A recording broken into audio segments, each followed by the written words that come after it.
Have you ever seen someone take what isn't theirs, thinking no one would ever challenge them? That's exactly what happened to me. During our divorce, my wife confidently drove away in my luxury car, certain she had the upper hand. But she didn't know that I had patience, strategy, and the law on my side. Every move I made was calculated, every step deliberate. Stick around. You're about to witness a property revenge story where betrayal meets justice and confidence meets its match. My name is Alex Carter. I'm 41 years old, living in Nevada, USA. I've spent years building a life of comfort and stability, providing for my family and earning what's rightfully mine. I never imagined that betrayal and greed could hit so close to home, but I wasn't about to let someone take what I had worked so hard for. This is my story of strategy, justice, and reclaiming what's mine. Life with Vanessa felt like the reward for years of dedication and hard work.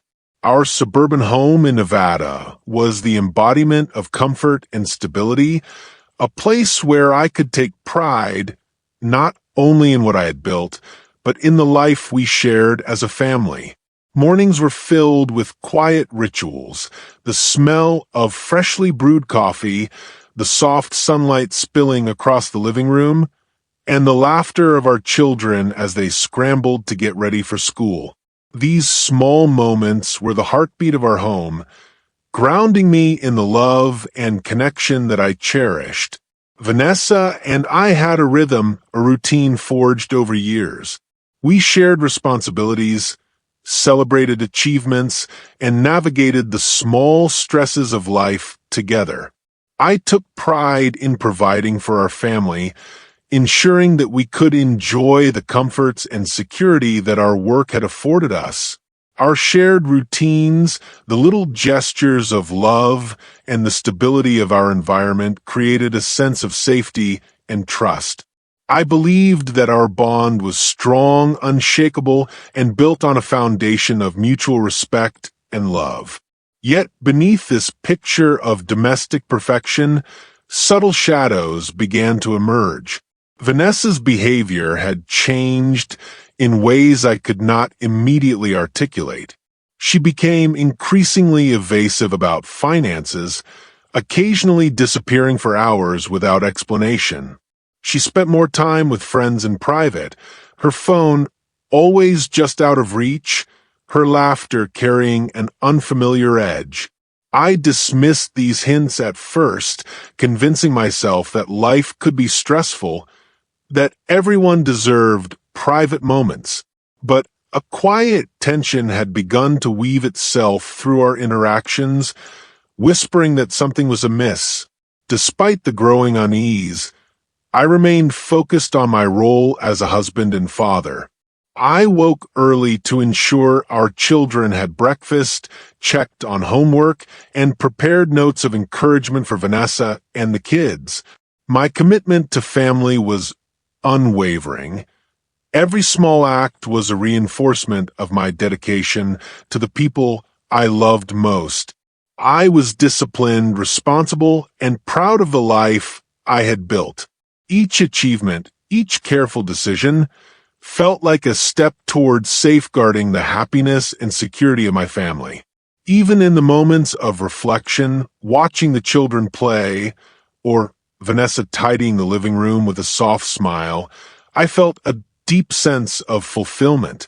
This was the life I had envisioned, a life of love, trust, and accomplishment. And yet, the very routine that brought comfort also masked the first whispers of betrayal.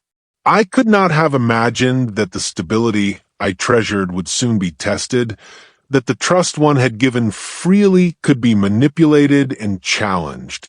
The small signs, the secretive phone calls, the evasive answers, the subtle changes in her demeanor, would grow into the unraveling of a life I thought I knew. In those early days, I had no idea that the foundation of my life, my family, and my achievements would be challenged in ways that demanded not only resilience, but strategy, courage, and patience. This was the calm before the storm, the moment before the betrayal revealed its full impact. It was a regular morning when I realized something was wrong. The driveway was empty. My luxury car, the one I had worked tirelessly for, the one I had promised my kids they could enjoy safely, was gone. At first, disbelief clouded my mind. I couldn't process it. How could Vanessa take something so valuable, something that was part of what I had built for our family? I rushed through the house, checking paperwork, reviewing documents, and piecing together the reality that had been hidden from me.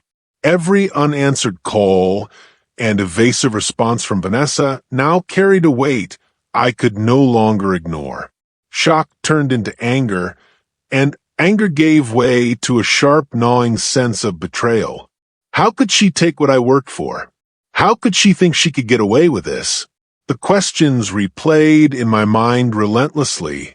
Subtle hints began to surface, painting a picture of premeditation.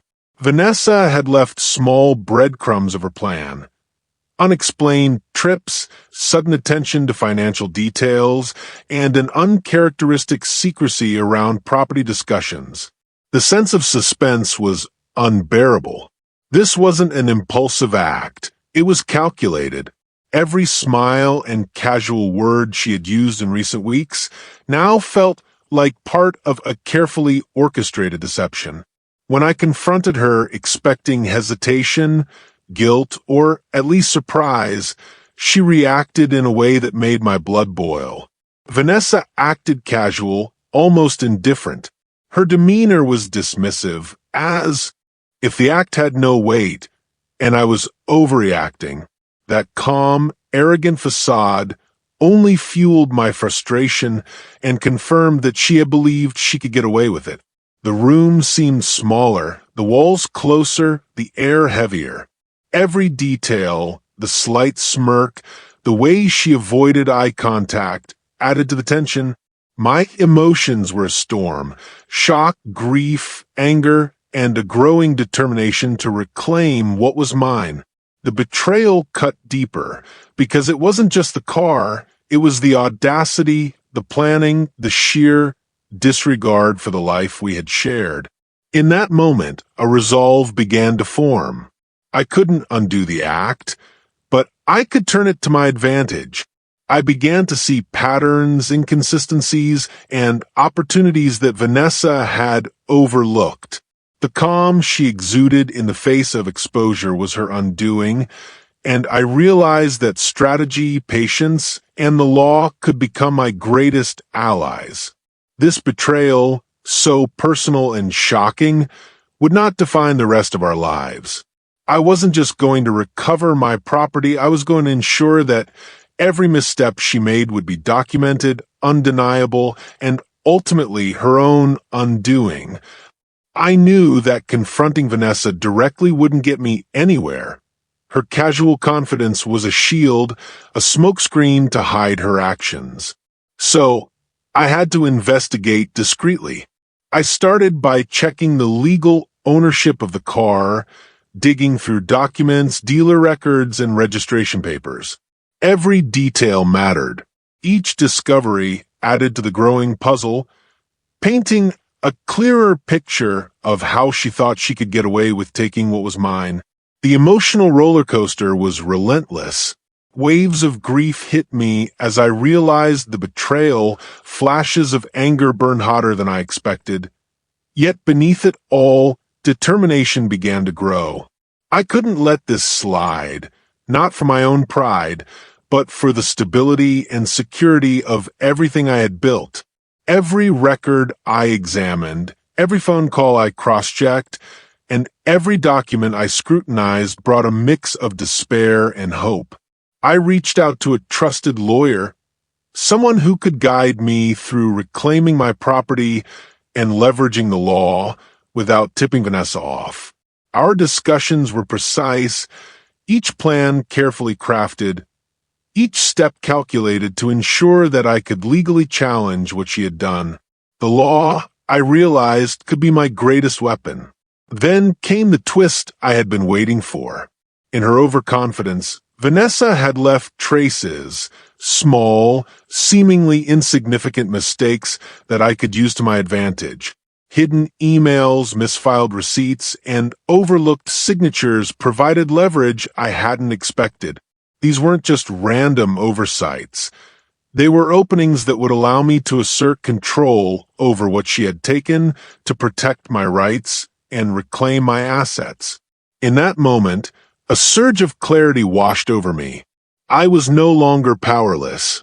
Each small discovery built a foundation for strategy, turning what initially felt like a hopeless situation into an opportunity. The betrayal was real, but so was the chance to turn it into justice. I felt the first spark of empowerment amid the storm of emotions, knowing that patience, precision, and the law would guide me to the outcome I needed. This was more than about a car. It was about reclaiming trust, asserting boundaries, and proving that betrayal, no matter how carefully concealed, leaves traces. And with each trace I uncovered, I moved closer to turning the tables on Vanessa, exposing the deception, and securing the life I had worked so hard to build. I knew that patience and precision were my greatest allies. Vanessa's overconfidence had blinded her to the fact that every move she made left traces, evidence I could use. Together with my lawyer, we began crafting a strategy to reclaim my luxury car legally, ensuring that nothing she did could slip through the cracks. Our plan was meticulous. Each document, each piece of evidence, and every recorded transaction was organized to create an airtight case. We explored legal maneuvers and injunctions that could prevent her from selling, hiding, or transferring the car. Every step had to be calculated. One misstep could let her exploit her overconfidence to escape consequences. Meanwhile, Vanessa carried on as if nothing was wrong, unaware that the tide was shifting. Her casual demeanor and continued attempts to maintain control over our property only fueled my determination. She believed she was ahead, but each secret move she made was strengthening my position. Suspense hung in the air. I could feel the delicate balance of power tilting slowly in my favor. In our strategy sessions, I felt the weight of responsibility. This wasn't just about a car. It was about proving that betrayal has consequences, about standing up for what I had built, and about protecting the integrity of my life and family. I had to remain calm, focused, and unwavering, even as emotions of anger and hurt simmered beneath the surface. Then came the mini twist, the moment that would give the plan momentum. We executed a legal maneuver that acted like a trap. Vanessa's attempts to move or sell the car were blocked instantly, creating a situation she could not control. The shock of realizing that she was outmaneuvered, even subtly, was palpable. She had underestimated my patience, my planning, and the power of the law, and that underestimation would be her undoing. The suspense was electric. Every call, every document, and every interaction was a step closer to reclaiming what was mine. The knowledge that Vanessa suspected nothing made the strategy even more satisfying. I could see clearly how betrayal, when met with calm strategy and legal precision, could be turned into justice. In those hours of planning and preparation, my emotions were a controlled storm. Grief over the betrayal, anger at the audacity, yet rising determination and hope that I would reclaim what was rightfully mine. This was more than strategy, it was empowerment. I realized that sometimes the best revenge isn't anger or confrontation, it's patience, intelligence, and letting the law work in your favor. As the day approached to execute the final steps, I felt a quiet confidence. The trap was set, the evidence ready, and the stage was prepared. What Vanessa thought was her victory was about to be revealed for what it really was. Her miscalculation, her overconfidence, and her downfall. The courtroom was tense, the kind of tension that makes every heartbeat feel loud. I stepped forward, documents in hand, evidence meticulously organized, each page a testament to the betrayal and the legal rights I was asserting. The judge's eyes scanned the papers, and I could see curiosity and attention sharpen as the story unfolded in front of them. Vanessa sat across the room, attempting to maintain her composure, but her calm mask began to crack. The first flickers of panic crossed her face, subtle at first, then more pronounced as the evidence of her actions, taking my luxury car and attempting to hide it, was laid bare. Her confidence had been her shield, and now it was crumbling. Every glance she cast toward me carried the weight of guilt and shock. As my lawyer presented the timeline of events, the financial documentation, and the proof of property mishandling, I could feel a wave of satisfaction tempered with restraint. I never wanted to humiliate her. This was never about revenge for revenge's sake. But I also knew that I couldn't allow the betrayal to stand, couldn't let someone take what I had earned and built. My internal monologue kept me steady.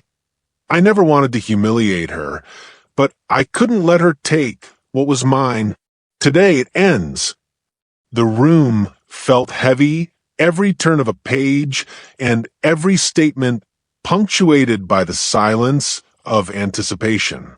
I noticed the subtle reactions of those present, the court staff, the attorneys, the judge. This was more than just property recovery. It was a demonstration that meticulous preparation and strategic patience could overcome deception. Then came the climactic moment. The judge's gavel struck, a firm sound that echoed through the chamber, signaling the resolution. The ruling was in my favor. The luxury car was restored to my possession, all attempts by Vanessa to sell or hide it were nullified, and my future property rights were secured. Relief and triumph surged through me, mingling with a lingering sorrow for the trust that had been broken. Vanessa's reaction was palpable. Her shoulders slumped. Her eyes widened with the realization that her actions had failed and that the consequences were irreversible. The courtroom was filled with a quiet awe at the turn of events, a reminder that actions have consequences and that careful strategy, patience, and the law can prevail over deception. As I left the courtroom, the sunlight streaming through the large windows seemed to wash away the weight of the ordeal. The victory was more than legal. It was emotional, a reclaiming of dignity, security, and justice. Today, the betrayal had met its match, and for the first time in weeks, I could breathe fully, knowing that the life I had built and the family and assets I had worked for were protected. This confrontation, intense and emotionally charged, marked the climax of the story, a moment where strategy, patience, and justice intersected. The stage was set, the plan executed, and the consequences clear. Betrayal met accountability, and the scales of life had been righted. Back at home, the house felt calm in a way it hadn't for weeks. The tension that had shadowed every room, every interaction, finally lifted. Relief washed over me, a quiet yet powerful sense that the ordeal was over and that justice had been served. Every careful plan, every patient step, every piece of evidence meticulously documented had led to this moment. I allowed myself a moment to breathe, to reflect on the journey, the shock, the anger, the sleepless nights spent strategizing, and the careful steps I had taken to reclaim what was mine. Pride mixed with a lingering sadness. The betrayal cut deep, But the outcome reminded me that resilience, intelligence, and patience could overcome even the most calculated deception. As I sipped a quiet cup of coffee and looked around the living room, I thought about the lessons this experience had taught me. Trust is precious, and betrayal can strike unexpectedly, but a calm mind and careful planning can turn the tables, even in situations that seem hopeless. This wasn't just about recovering a luxury car, it was about protecting my family, my life, and the stability I had worked so hard to achieve. I couldn't help but think of you, the viewer. Have you ever faced someone taking what was yours? How did it make you feel, and what would you have done in my situation? These are the questions that linger, the ones that make betrayal so personal yet universally relatable. Though this chapter has closed, the story isn't over. There are countless tales of deception, betrayal, and clever revenge waiting to be told. Stories that reveal the consequences of greed and dishonesty, and the ways justice can be achieved through patience, strategy, and determination. This is just one story where betrayal turned into property revenge, where careful planning met clever execution. And there are more shocking stories coming, tales of heartbreak, deception, and triumph that you won't want to miss. Stay with me, because sometimes the most calculated moves reveal the strongest outcomes, and justice, when pursued wisely, can always prevail.